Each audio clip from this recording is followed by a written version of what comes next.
สถานีวิทยุภาษาชาติพันธุ์แห่งเดียวในประเทศไทยทันสมัยเชื่อถือได้แล้วพบกันที่สวทเชียงใหม่ AM 1476 กิโลเฮิรตซ์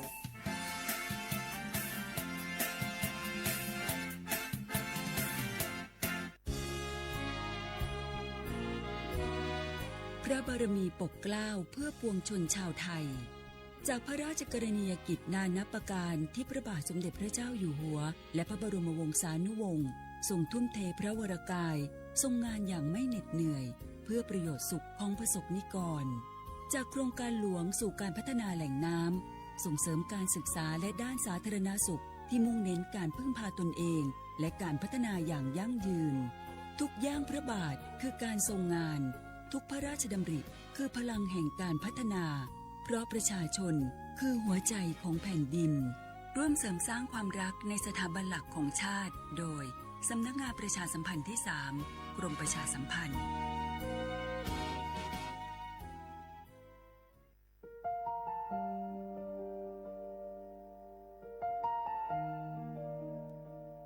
ขอน้อมเกล้าถวายอาลัย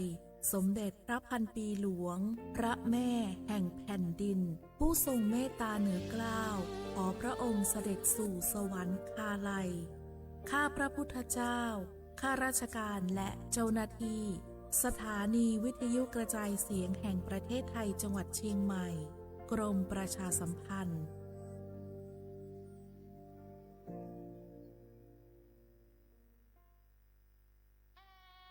คืน11 มิถุนา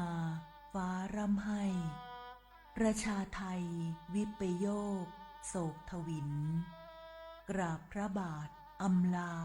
น้ำตารินน้อมใจจิน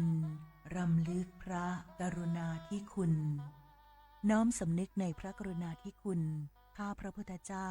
คณะผู้บริหารข้าราชการและเจ้าหน้าที่สถานีวิทยุกระจายเสียงแห่งประเทศไทยกรมประชาสัมพันธ์สารคดีแสงเพชรส่องล่าเจ้าฟ้าพัชรกิติยาภาตอนพื้นที่ป่าอนุรักษ์บ้านไลโวสมเด็จพระเจ้าลูกเธอเจ้าฟ้าพัชรกิติยาภานเรนทิราเทพยวดีกรมหลวงราชสารินีสิริพัฒน์มหาวชรราชธิดามีพระเมตตาและมีความห่วงใยต่อประสบนิกรในพื้นที่ห่างไกลท่ามกลางผืนป่าอันอุดมสมบูรณ์ของบ้านไลโวอำเภอสังขละบุรีจังหวัดกาญจนบุรีพระองค์จึงทรงสืบสานต่อยอดแนวพระราชดำริในการพัฒนาคุณภาพชีวิตของประชาชนอย่างรอบด้านการศึกษาทรงส่งเสริมการเรียนรู้ของเด็กและเยาวชนผ่านศูนย์การเรียนและกิจกรรมพัฒนาศักยภาพเพื่อสร้างโอกาสทางการศึกษาและวางรากฐานที่มั่นคงให้แก่อนาคตของเยาวชนด้านสาธารณสุขทรงสนับสนุนการเข้าถึงบริการทางการแพทย์การดูแลสุขอนามัยและการพัฒนาระบบน้ำสะอาดเพื่อให้ประชาชนมีสุขภาพที่ดีและมีคุณภาพชีวิตที่เหมาะสมด้านอาชีพและเศรษฐกิจชุมชนพระองค์ทรงส่งเสริมการเกษตรที่สอดคล้องกับสภาพพื้นที่การปลูกพืชสร้างรายได้และการพัฒนาผลิตภัณฑ์ชุมชนเพื่อให้ครอบครัวมีรายได้ที่มั่นคงและสามารถพึ่งพาตนเองได้พร้อมกันนั้นยังทรงให้ความสำคัญกับการอนุรักษ์ทรัพยากรธรรมชาติและป่าต้นน้ำอันเป็นหัวใจสำคัญของวิถีชีวิตชุมชนเพื่อให้คนและป่าอยู่ร่วมกันอย่างสมดุลและยั่งยืนจากพระเมตตาและพระวิสัยทัศน์อันกว้างไกลบ้านไลโวจึงค่อยๆเติบโตเป็นชุมชนที่เข้มแข็งสร้างโอกาสเติมความหวังเป็นพลังให้คนในชุมชนมีคุณภาพชีวิตที่ดีขึ้นจึงเป็นอีกหนึ่งภาพสะท้อนพระกรณียกิจที่ประสบนิกรชาวไทยจะได้ร่วมน้อมสำนึกในพระกรุณาธิคุณของพระองค์ตราบนานเท่านาน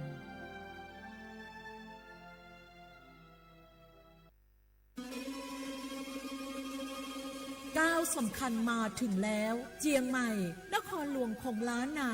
สู่การเป็นมรดกโลกต่างวัฒนธรรมขององค์การยูเนสโกเมืองที่ยังมีชีวิตและมีประชาชนอาศัยอยู่ร่วมกันวันที่ 3-8 สิงหาคม 2569 นี้สภาการโบราณสถานระหว่างประเทศจะลงพื้นที่ตรวจความพร้อมจังหวัดเชียงใหม่ขอเชิญชวนภาครัฐเอกชนและพี่น้องชาวเชียงใหม่ทุกคนมาร่วมแรงร่วมใจพัฒนาปรับปรุงพื้นที่ทั้ง 5 ประตู 4 แจ่งตามแนวคูเมืองและ 7 วัดสำคัญวัดเจียงมั่นวัดพระสิงห์วัดเจดีย์หลวงวัดพระธาตุดอยสุเทพวัดสวนดอกวัด7 ยอดและวัดอุโมงค์ช่วยกันดูแลให้สะอาดงดงามคงคุณค่าสถาปัตยกรรมดั้งเดิมเพื่อต้อนรับการตรวจครั้งสำคัญนี้ร่วมกันร่วมสนับสนุนเจียงใหม่สู่เมืองมรดกโลกต่างวัฒนธรรมโดยสวท.เจียงใหม่สำนักงานประชาสัมพันธ์ที่ 3 กรมประชาสัมพันธ์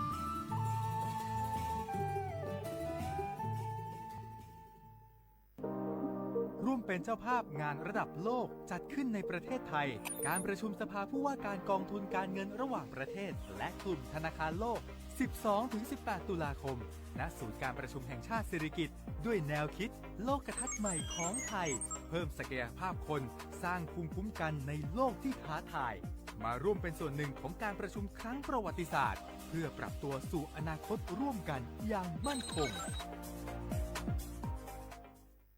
นี่รู้กันไหมสิทธิบัตรทองหรือบัตร30 บาทเป็นสิทธิหลักประกันสุขภาพตามกฎหมายที่ช่วยคุ้มครองคนไทยทุกคนให้เข้าถึงบริการสุขภาพที่จำเป็นโดยไม่ต้องเสียค่าใช้จ่ายเลยนะครอบคลุมทั้งการรักษาพยาบาลการป้องกันโรคการฟื้นฟูสมรรถภาพทางการแพทย์เรียกว่าช่วยให้คนไทยอุ่นใจกันเลยทีเดียวสอบถามเพิ่มเติมสายด่วนสปสช1330ทุกครั้งที่ใช้สิทธิบัตรทองหรือบัตร30 บาทอย่าลืมพกบัตรประชาชนเพื่อยืนยันการใช้สิทธิไม่ว่าจะไปรักษารับบริการป้องกันโรคหรือบริการอื่นๆสำหรับเด็กเล็กที่ยังไม่มีบัตรประชาชนใช้ใบเกิดแสดงคู่กับบัตรประชาชนของผู้ปกครองง่ายสะดวกรักษาได้ทันทีสอบถามเพิ่มเติมได้ที่สายด่วนสปสช1330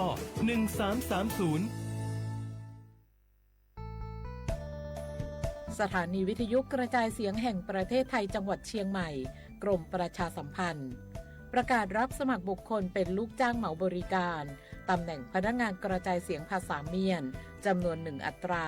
เพื่อเป็นตัวแทนนำข่าวสารร่วมพัฒนาคุณภาพชีวิตชาวเมียนและเผยแพร่วัฒนธรรมท้องถิ่นให้เป็นที่รู้จักผู้สนใจยื่นใบสมัครด้วยตนเองได้ที่งานธุรการสถานีวิทยุกระจายเสียงแห่งประเทศไทยจังหวัดเชียงใหม่ตำบลช้างคลานอำเภอเมืองจังหวัดเชียงใหม่ตั้งแต่บัดนี้เป็นต้นไปสอบถามข้อมูลเพิ่มเติมได้ที่053-276-068ในวันและเวลาราชการมังลิวเอาเก่งเศร้าก็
เสียขวาบุลาขวางาอาเมซาเอา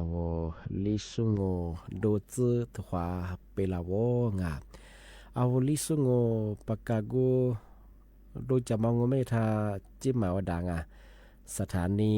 วิทยุกระจายเสียงแห่งประเทศไทยจังหวัดเชียงใหม่ว่าโดจ้างาอาตีทาววิทยุว่ามือจะมองไม่ยายี่ระบบยา AMยี่ครึ่งความถี่งูปัญญาทิตุลิฮาชิซึโชวาโจญาโดลาอาทินีทาววิทยุเลยมังงาชวทาวฟิบัวเฮอไลสุยังไงยิบเพลงบ่เฮอสวทจุดเยียเชียงใหม่บูงปัญญาเฮอ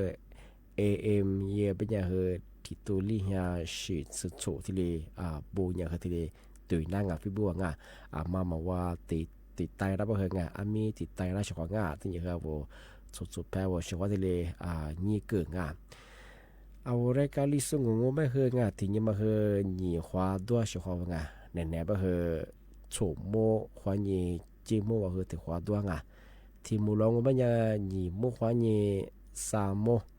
ที่นี่มานี่ขวาด้วยแน่ๆที่ขวาที่มูลที่ขวานาที่นี่ขวานี่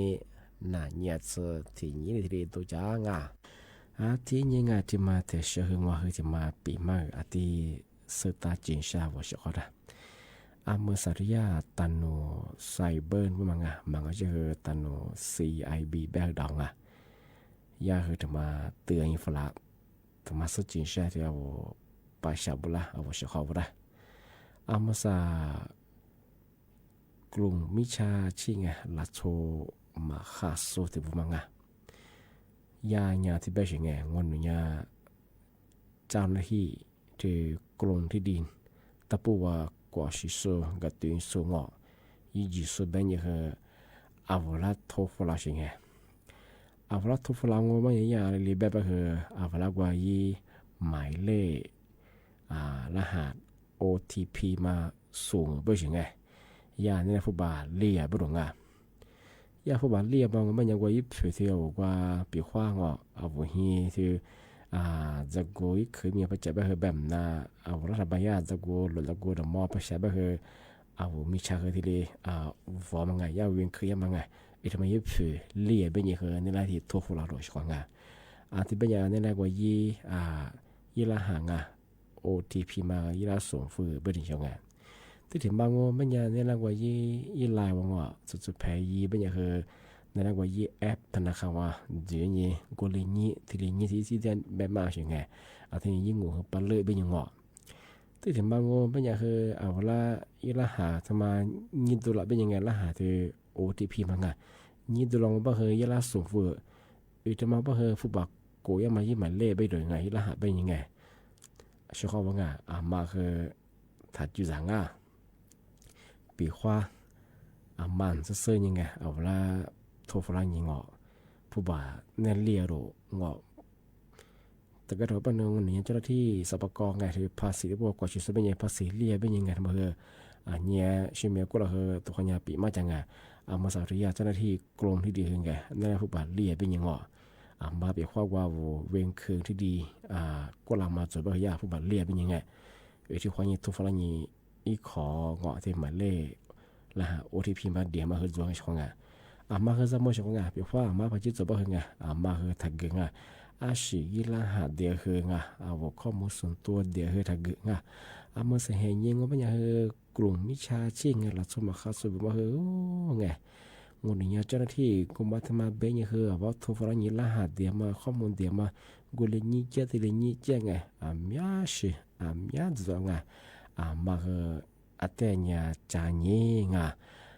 อาชีพมาจานี่เฮอาศัยสังหารเป็นยังเฮ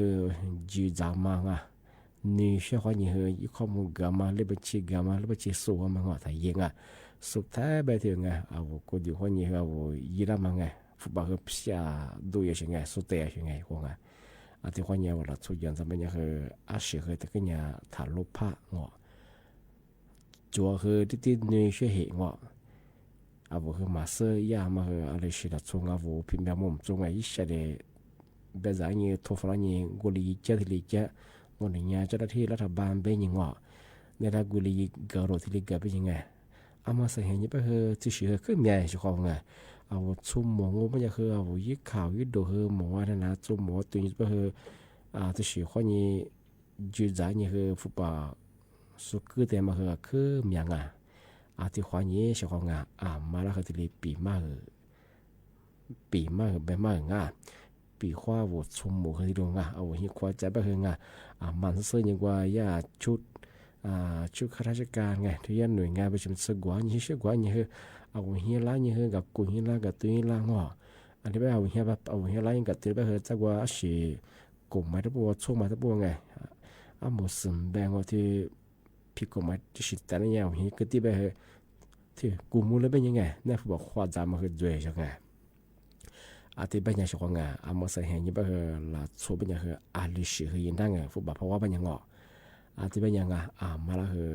ที่ปีมางาปีว่าวันนี้ว่าจะโซ่ที่ลงเอาชุ่มหมุนแบบมันแบบหลักส่วนสึกว่าเอาเฮียล้านนี่คือกับกูแล้วก็ตุยล้านกับกูเนี่ยมาคือไทยเยอะแต่กึ่งปีว่าสุยาหน่วยงานเจ้าหน้าที่หน่วยงานเลยเสียพันแล้วก็คือเอาเฮียพักตุยล้านก็เป็นยังยากกว่ายี่ถูกกับตัวสิ่งไงสุกว่ายี่ถูกหมายสามมันก็ชื่อหมายคนบ้านสิ做些哎，他们骂我些哎，他们骂我们去，个得了嘛去，个得了嘛那嘛去，我一时就个哎，比话我图我买啥嘛，个是去买คนบ้าน是，拍แต่ละคือพม่าคือ做个对些个哎，么生意你不能图不去一包去想那些哎，我去图买啥ที่นี่คือถูกที่เอาหิคุยเมียมาถูกยี่ปอคือฉันนั่งปีว่าวุฒิชิพจิตทรงมันยังมาคือแต่ที่ตั้งสติเนี่ยคือไงวุฒิเขาทนยิงปีว่าผมมั่นใจว่าเขาทายาทหน่วยงานอะไรคนละมันคือทนยิงชงมันก็ใช่ว่าคือโทรศัพท์จะเป็นไงปีว่าย่าอีถูกจะว่าย่าพัดดีแล้วยังว่าคือวิดีโอดีละเก็บหลักฐานไง我一直是去啥啦情况下，比如话แบบ那ที่สปากิเลบะเฮง我去伊拉他做สิ่งไงทำไมถึงมาแจ้งเตือนที่ยังทายช่องไปเฮงมาสับะเฮกระตุ้นมาข่าวสับะเฮงคือแก๊งคอลเซ็นเตอร์ลงกลุ่มมิจฉาชีพลงที่ช่วงนี้ที่นี่แค่นี้ทุกฝรั่งผู้บอกว่าจะมาหยังมาที่เด็กกิจไม่ใช่ช่วงบ่มาคือจะมองมาสับะเฮโทรศัพท์คนนี้มันไงว่าจะซื้อพอล้านนี่เอาเฮียล้านนี่กับกูเฮียล้านกับตัวนั้นมาคือจวงมาคือจำหมดช่วงมาคือจะมาปิดมาที่แจ้งเตือนไงมาแย่ข้อมูลคือตำรวจใส่เบื้องต้นทีเดียวแต่มาแจ้งเตือนพลังอันนี้คือมาที่เล็กจิ๋มไม่ใช่ของมาคือที่เนี่ยเรามาเล่าอย่างงี้สิ่งอย่างนี้ที่ใจนี่อันนี้คือเนื้อเชื่อมาแต่ยี่ลบภาพมาแต่ยี่สุดก็คือยี่สิบว่าคือเนื้อเชื่อมันเอาวิเคราะห์มึงกันบ้างมองว่าจบมันไทยยี่สิบกว่านุพัฒน์พักกือมันยังคือสุดท้ายแบ่งวันฟุตบอลสารมาคือยี่หมู่สมุยี่เสสมุบางไงที่โคนี่โคสารมาคือสนัดเทียแบ่งฟุตบอลท่าดูยังมาคือตัวเชงไงสุดท้ายแบ่งไงเถอะยังมาสร้างยังมาสร้างจะกวงอันนี้คืออันนี้คือมาเกลิกแต่คือมาคือแต่จานนี้แต่สงสัยไม่ใช่คือของฟรีว่ามันยังคือมาโจอันนี้ยังคือที่จะป่าวว่าเฉยๆก็ไงแต่ว่ายังคือมาคือสติคือจัวแต่ใจนี้สงสัยไม่ใช่ทำไมถึงมาปีมาเจนตัวใช่ที่บ้านเฉยๆก็ไงเมื่อสักนั่นแหละคือหมดกว่าที่ขวาเกิดอะไรว่าเชื่อว่าถ้าวิทยุขวานี้นะจะสู้ที่ถ้าหลายสวัสดีสุดก็คือขวาง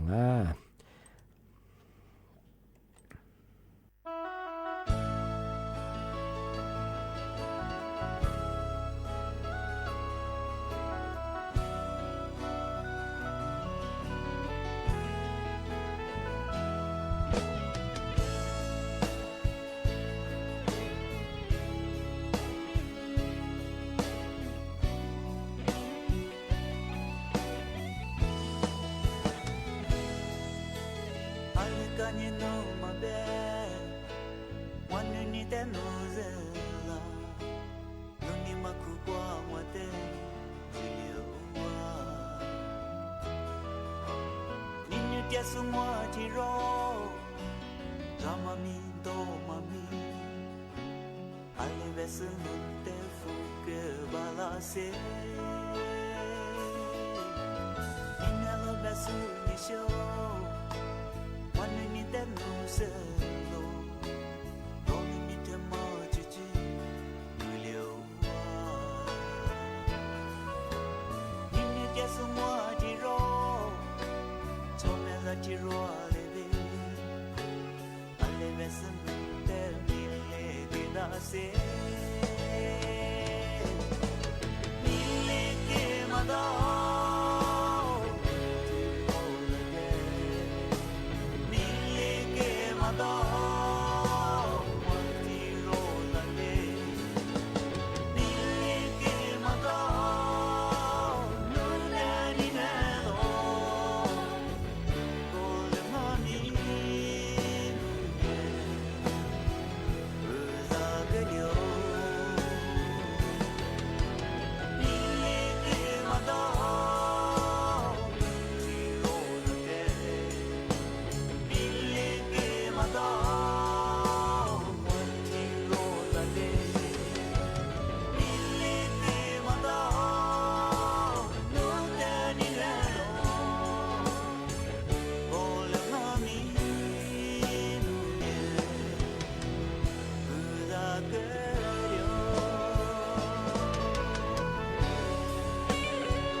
ชอบว่าที่รองามี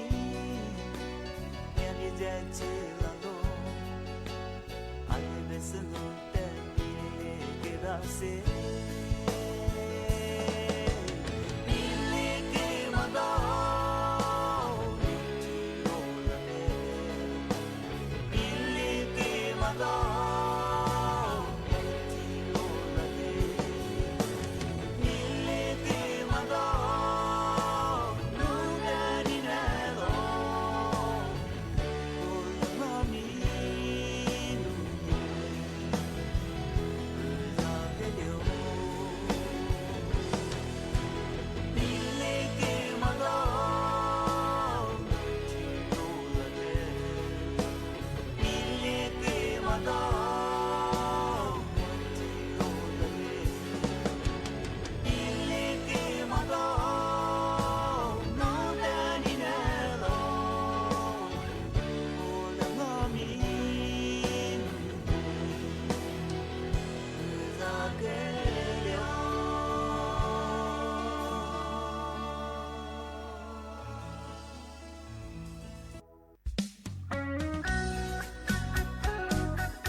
ทีนี้ไงที่มาจะเชื่อที่มาปีมากที่สุดท้ายจะเชื่อว่าชอบอะไรไงเมื่อสัตยากรมอนามัยไงญาติมาแนะนำยีฝรั่งบอกไงที่เอาอาหารไปเปรี้ยมั้งไงเมื่อสัตย์ชาติแทงโง่ไม่ยังไงแบบhọ điเพียวมีไงอันมาจามากูมาสถานีที่ที่ว่าจามังอ่ะทำไมเขาถึงจามบ่ได้เรื่องงานช่วงงานเพียวมีจามากูมังไม่ยังภาษาละงไม่ยังมาสับเหตุชาสื่อแดงว่าเหตุยังเพียวมีอาทิตย์เบียร์เชื่อไม่ใช่ไงอาทิตย์ว่าเชื่อลางว่าที่อีเชื่อลมมาเกิดภาษาว่าว่าวัวลามาไงทำไมมีหาบริงานเจ้าพระเจ้าโง่เป็นยังไงแต่กระโดดบ่อีชินน้ำมางอีชิวความมาไงอาหารเป็นเพี้ยมาที่เลยเกณฑ์น้ำบริงานที่เป็นยังเที่ยวมาชาติดังบ้างไงจามาดัวมามาที่เนี่ยกว่าสิไงช่วงงานที่นี่เป็นข้าวพระเจ้าจังบ้างไงที่จุดที่ชัดใช้นี่ใช้จับบริงานว่าที่มาจะจามกันยังอาทิตย์เนี่ยเรามาเล่าว่ายังไงช่วงไงเพียวมีบ้างไงที่ก็ทำมันยังที่ยี่อุณหภูมิไงยี่ชาเสียมายี่สมก็ได้บ้างไงคือภาษาบ้างเพียวดูแลมางเบียมาอาทิตย์เล็กกี่ยังไม่ใช่ไงอาทิตย์บ้างเราชอบบ้างจามเนี่ยอาจารย์แต่ก็ถูกบ้างชิวหัวมั้งไงอาจารย์คือพนันบ้างคุยยี่ว่ามั้งไงที่บ้างเนี่ยอันตรายยังบ่ไงที่ไปย่ากรงในมันก็ถึงมาที่แจ้งเตือนฝรั่งงานที่ว่าชวนชาติได้บ้างไงจามาตัวมันคือที่เนี่ยเรามาเล่าไว้บ้างไงตัวมันที่นู่นไงช่วงไงตัวมันคือจามาจริงไงจามากูตัวมันคือไงอีกแก่ทุกข้อจีรังพามันก็ว่าจะเบียมาวิลิไลนี่คืออีฟูเกงกวางทองก็คือกูยี่เชื้อมาคือพันธุ์ที่บ้างไงจะว่าจาคือมาคือ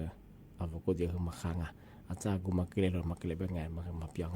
อะไรแบบคือชาติได้บ้างไงจามาตัวมาขยันที่ไงแล้วมาเล่าไว้ความงานมาขยันอาหารพี่ๆบ้างยังไงคือชุดด้วยไงอีชิ้นน้ำมาอีชิ้นความงอจะมาขยันจะมาอาทิตย์แจ้งเตือนช่างอาทิตย์นี้จะมาที่ช่างงอไม่ยังคือไงสำนักงานตำรวจไงตำรวจมาแจ้งเตือนฝรั่งมาสบายคือกลุ่มมิชาชีไงที่คือเถียงไงมาสัตย์ชาติจะเป็นไงกว่าพอเครื่องไงวันนี้ที่ชื่อระบบอะไรอย่างวัวมาไงยี่ผีแย่เป็นยังไงอันเป็นวัวมายี่หนึ่งช่างชาติจะเป็นพัดลมเป็นไงเป็นมาที่เนี่ยเรามาเล่าอีกเป็นยังไงมาสัตย์ว่ายี่ฟีบุยี่ผิดที่จะยี่ผิดมายี่ปอชาเนี่ยยี่ว่าสู้ยี่เบื่อแต่ละเนี่ยโฆษณาอย่างเงี้ยยี่ผียี่ที่เรียกวัวใช่ไงมาเป็นแบบที่เรียกวัวที่เนี่ยติดตั้งยี่มาปุ๊บเปิดยี่เป็นยังไงมาจะมึงแบบว่าลิชจะสุดจะมาไงยี่คือพอผียี่งงไม่อยากให้มาอาทิตย์เนี่ยจานยี่เป็นยังไงอะไรเนี่ยกลุ่มมิชาชีไงว่าจะซื้อคือว่ามาที่เรียกกูตั้งยี่เป็นยังไงมาคือว่ายี่ผียี่บุรุษไงชิมาซ้อนยี่คือผู้บ่าวโอ้มาใจมาคือถ่ายยี่บุรุษไงปีคนนึงมาจำผู้บ่าวโอ้มาคือเลยสุดท้ายแบบงอจะซื้อมาสุฟลังยี่มาสุฟลังพัดลมมาสุฟลังอันนี้เป็นมาสัตย์ชาติบายาดิฉันยี่ผียี่เป็นยี่ไงไล่ผีเลยวัวมาคือจ้ามาคือว่าฟิบุ่มแบบที่ต่อมแบบไงเดี๋ยววัวเราเอาอะไรข้อนี้จะจะมาว่ามาคือแล้วมาเล่ามาอย่างง่ายมาอยากให้ถึงมาที่เดแจ้งตัวฝรั่งที่ถึงมาโง่ไม่อยากคือไงที่ชาติทางโง่ไม่ยังไงมาว่าฮิความพม่าจางโง่ไม่ยังไงว่าสมมติดูอย่างกับเบียร์ไงยี่สัญญาฮิความพม่าจางไงตัวจีสิตีงตัวกลามาอะไรมาอยู่ว่าคือฮิความพม่าจางว่าไงยี่สัญญาว่าคือมีจีตัวตีงเนื้อพอมันจุดตัวเดียวก็บ่ว่าการบ่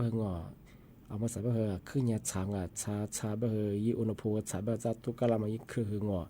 ชาบ่จะอัตโตเบียมาที่เกณฑ์หน้าบ่ดง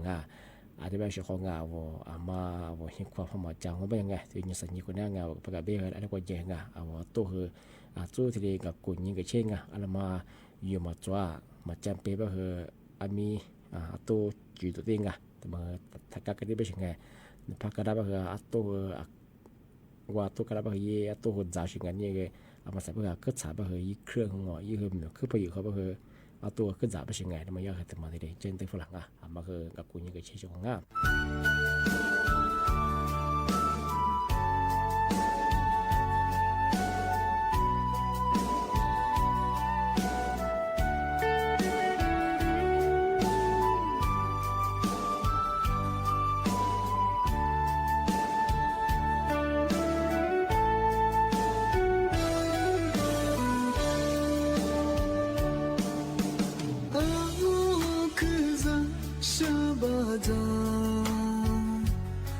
这次努来我冇马达，没得嘛，天你没过马达，可路线路的河，是这的路我的路，是那路苦啊路上。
天。